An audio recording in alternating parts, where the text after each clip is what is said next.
Hello everybody and welcome back to the Sideline Eye podcast. You're very welcome to our review show. I'm joined by Mark Beattie and we're in Clonmore here, just after witnessing Clonmore overcome Greenmore.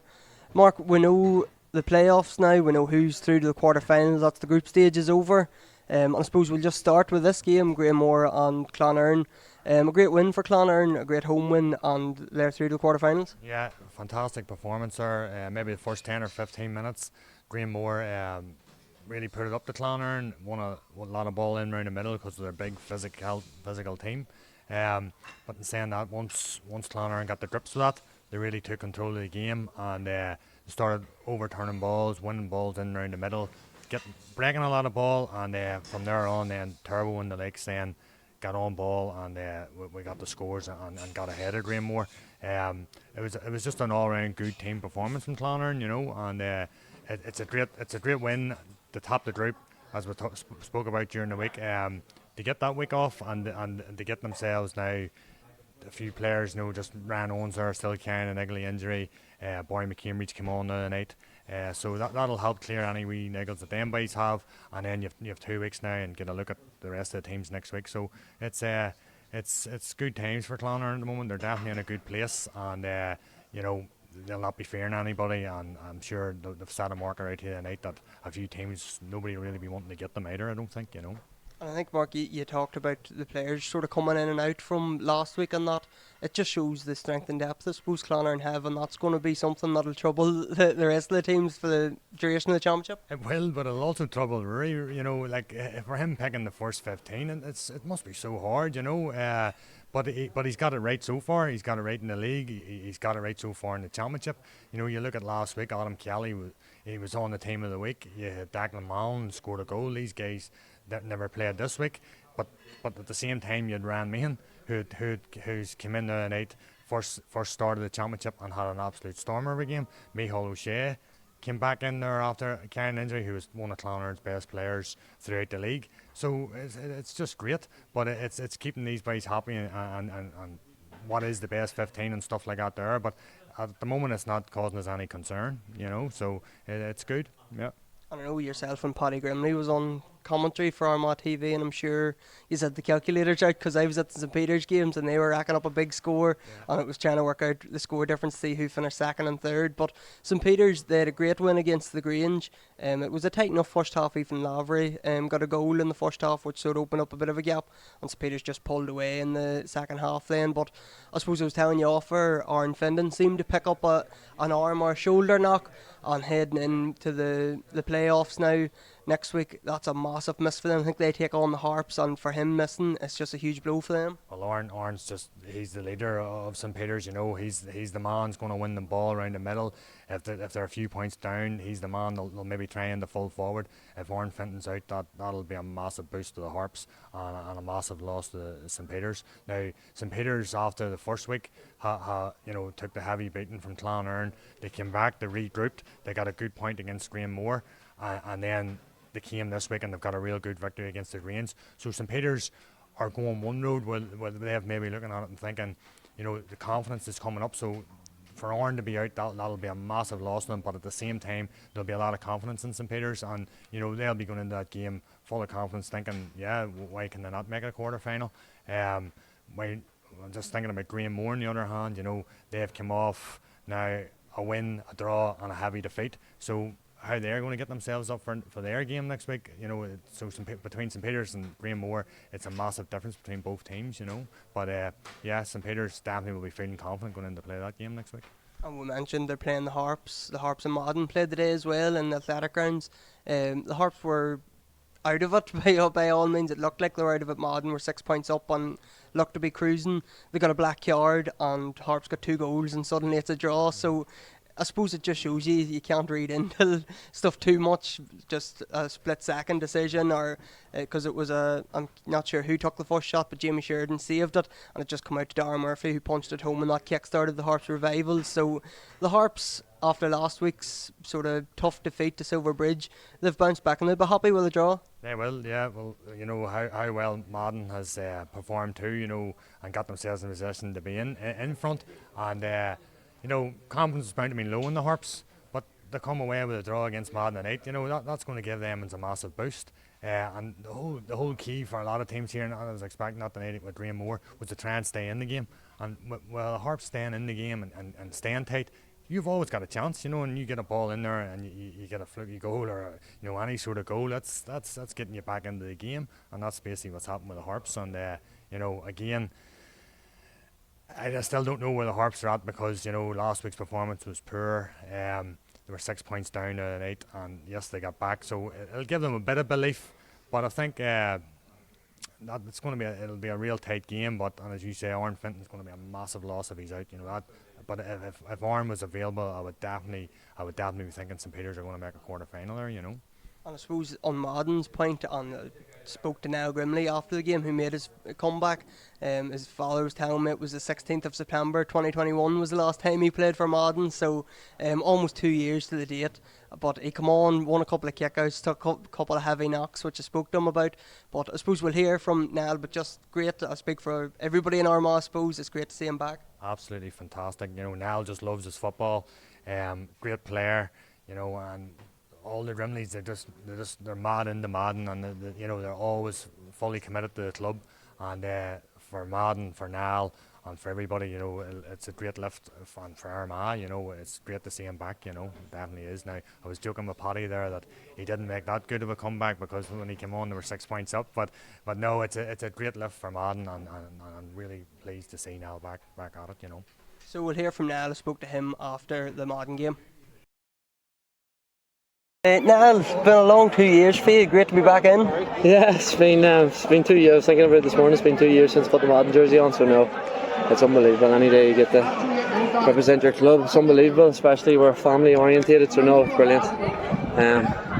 It's just another game, I suppose, but no, great to be back. And a lot of heartache and a lot of tough work has went into it to get you back to this level. Yeah, no, I suppose last year the knack was 5 or 6 months, and this knee has been, I think my last full game was for Armagh on the 26th of March, so it's just over 5 months. So no, brilliant to be back, and in fairness to the lads, they had a decent league campaign, so it's great to be back in the team, and the competition for places is healthy, so it's great. And straight back in, a couple of big bangs as soon as you got the ball. Yeah, championship football. Came on there, I got 2 kickouts and then I got emptied for one, and then I got emptied in the middle of the field as well. But no, suppose you need that just to be back into the thick of it. But no, it's great to be back with the lads.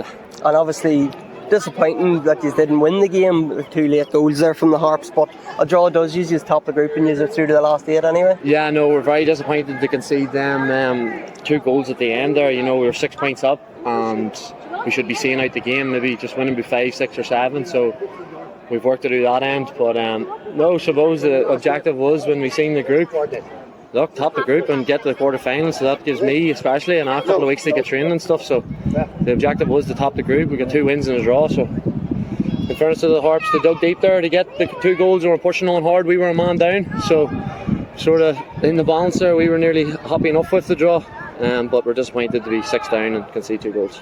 And I suppose, or 6 up and concede 2 goals. I suppose, Niall, you mentioned the good league campaign, obviously disappointing for you that you didn't win it, but now 3 games unbeaten in the championship. It's good momentum for you going into the knockout stages. Yeah, look, this team has been building for a couple of years, and we've sort of been quarter-finals here and there this last 4 or 5 years. So for this team, it's the next step, so we're looking forward to the draw, and we'll be pushing hard the next couple of weeks. We know there's clearly work to do here, so we'll be pushing hard, and I'll definitely be pushing hard and all that. You'll be looking at starting jersey now for the quarter-final? Definitely. It was like a child on Christmas Eve there on the sideline, Dan to get on. I think you spent the first half warming up there. Yeah, I was delighted to get on. Mickey had sort of said to me, look, he wasn't going to start me and stuff, so I knew my job was to come on and whatever I was asked to do, whether it be get a kick out or whatever, get a score or whatever it was, just do my job and shut my mouth and do my job basically. So I suppose the other game in that group, Mark, was obviously Silverbridge or Shane O'Neill's. It was all to play for Shane O'Neill's. They needed to win it. But again, Silverbridge showed that they have the goal scoring touch. Tiernan Murphy again getting in among the goals. So Silverbridge there in fine form heading into the playoffs. Yeah, who would back against Silverbridge? No, Silverbridge, I watched the game on the forward line again. Fantastic. Murphy, Conlon, Rocks, Jolly Og, all were immense today, and seemed to be able to score from everywhere. just a great performance by Silverbridge. Big Pete in the middle too. You know, he just gives them so much. So he does, wins ball, and he does his work rates is fantastic.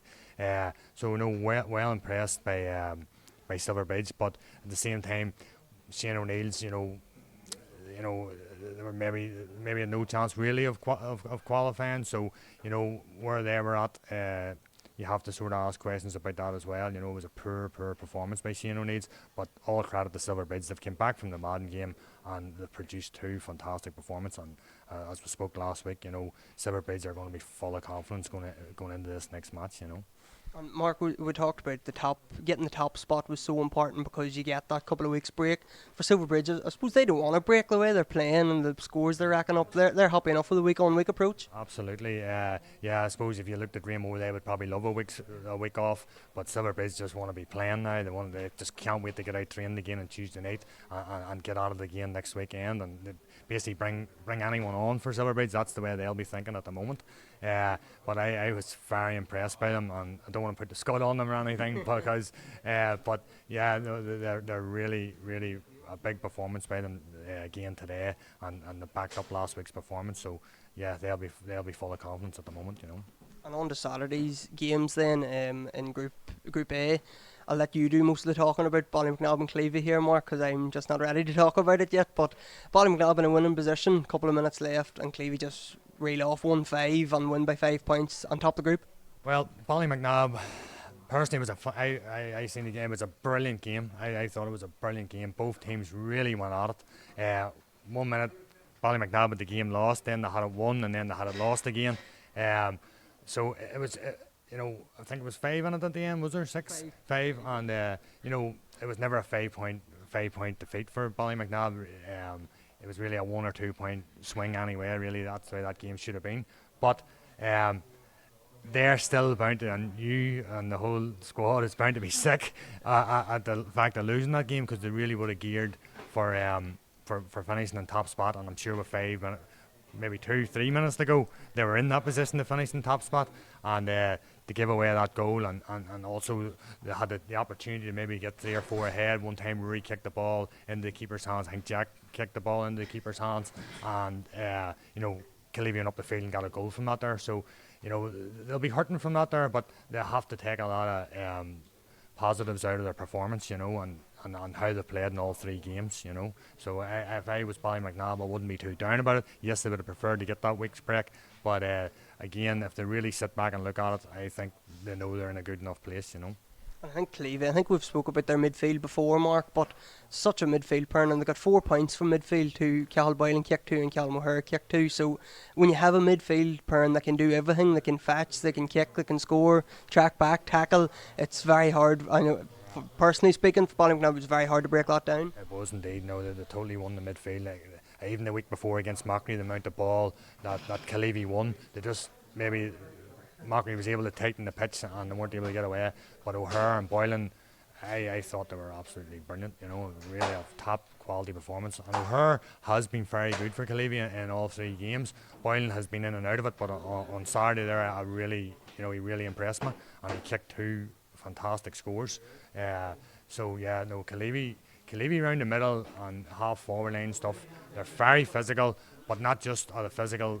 These boys can play football as well. You know, there's real football in them, and you'd have to be very impressed by Clevie's performance on Saturday. But again, you know, there wasn't much between the 2 teams, and you know, it was just Clevie got that wee bit of luck at the end. They got the goal and went on and won the game. Really, you know. And Dromintee and Maghery, I know neither of us saw this game obviously, but Dromintee, they seemed to be a point or 2 ahead at all times, and I know when our game was over yesterday we were quizzing to see the score. It was level and ended up Dromintee winning by a point. So Maghery being knocked out of the championship after the high of beating Clevie last week, to suddenly be crashing out of the championship within 7 days, it's crazy, and I suppose that's this format that this can happen. It is. That's the format that it is, and you know, I'm sure in Maghery tonight now they'll be kicking themselves, you know, because you know they didn't play well the first day against Ballymacnab. They came back last week, and that was a massive win because we've seen how good Clevie is, you know, and it was a massive win for them, and not to kick on and not to beat Dromintee after the performance that they had put in. It just throws it all up in the air. But you know, for Maghery, they're out. There's nothing they could do about it now. So but for Dromintee, it's a massive lift for them. It was the last thing I expected was a Dromintee victory there this weekend. But they did. They came out fighting. Home advantage must have played a part, and fair play to them. That's all you can say about Dromintee. As we say, we've never seen the game, but they've done what they had to do, and they've got over the line. And with Clevie beating Ballymacnab, then that's got them through, and fair play. I suppose Friday night's games, not spend too much time across Mullabon, I suppose, because I know Mullabon maybe rested boys and played a few of their subs and that, and Crossmaglen put up a great score, 3-21, but all the action was in David Park. It was Sarsfields and Clonmore. Clonmore started brilliantly, got 2 goals. Sarsfields took control. I think there were 6 or 7 points up with 10 minutes left, and then suddenly come Clonmore, and I think they scored 2-10 in the last 20 minutes or something to win the game by 6. 6 in it, I think, in the end. No, it was real old school football by the Sarsfields, winning ball, just getting the ball in as quickly as possible, whatever way it took, just to get it in the big Eamon. And Eamon McGowan had an absolute stormer of a game, but again, they left it behind them. But the Clans, they made the changes, and this might be a bit of a concern for the Clans, the fact that they're so now nearly reliant on young O'Neill to come on, and when he came on, he really did make a massive difference. But you had 3 minors coming on to sort of change the game for the Clans, so that's something that they need to be looking at. But whenever you have talent like that there, you can't keep them on. You can't keep them on the bench. You have to play them. I know they were trying to sort of keep them for the minor final and stuff, but these guys are super players. But it was an absolute brilliant game. I really, really enjoyed it. It was end to end, and both teams really went at it, and that bit of rivalry that the 2 teams sort of have amongst each other, there's just something there between the Clans and the Sarsfields. But it was again, the Clans the week before were 8 points down against Mullabon. They came back, they got the result. The week before, 4 points down against Crossmaglen, came back, got the draw, and again now against Sarsfields. So there's something in the Clans, there's no question about it. Not just the talent and McPartland and Soup and the minors, and there's many other ones there, but it's the fight and the character that they're showing. But my fear for the Clans is meeting a team that you won't be able to give that head start to. You won't be able to constantly come back from 7, 8 points down. But no need for me to be saying that there. I'm sure Clonmore know that themselves, and the management know that down there. But I'm well impressed by Clonmore at the moment. Yeah, I think that's Clonmore is going to be one to watch possibly, and they've sent a warning out. Maybe they're up there with the top contenders. But we'll talk more about them on Thursday's show when we're previewing the playoffs. So that's all we have for our review show. Thanks very much to Capture Athletic, our championship sponsor for the podcast. Thanks very much to Mark for coming on board, and thank you to the Armagh TV team for helping us out recording this podcast. See us all on Thursday with our preview show.